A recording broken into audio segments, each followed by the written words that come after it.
It's 8:30. Good morning, I'm Ian Crouch with Hunter News.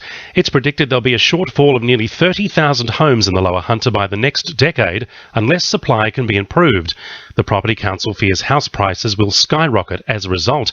The council says the rest of the Hunter region needs to reflect what's happening in Newcastle, which it says is on track to provide dwellings and apartments for an extra 6,000 residents in the next 20 years.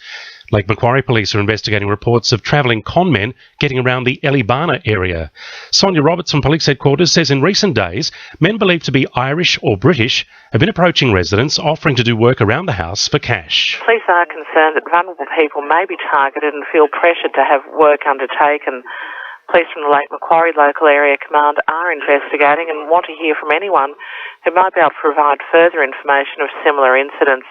If you have any information that could help, please contact your local police or Crime Stoppers on 1800 333 000. Former staff of ex-Newcastle MP Tim Owen are adamant nothing was left behind in filing cabinets in his office after he resigned.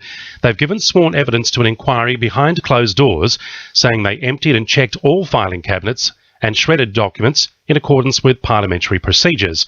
Current MP Tim Crackenthorpe is due to front the inquiry tomorrow to explain how his staff apparently found a top-secret cabinet document at the back of one of the filing cabinets after he moved into Tim Owen's former office.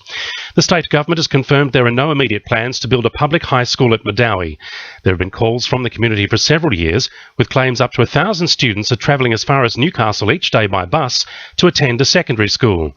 The Education Department says there is not sufficient demand yet for a high school at Medowie, and building one now would have a negative impact on existing schools in the Port Stephens Shire.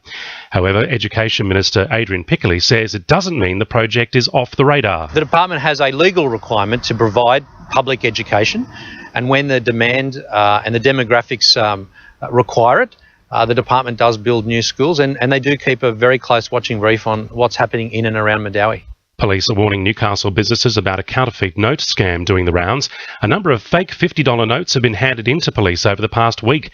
Police say although the notes are generally of very high quality, some of the serial numbers and the watermark might be missing. In some cases, the top edge of the note is cut crookedly.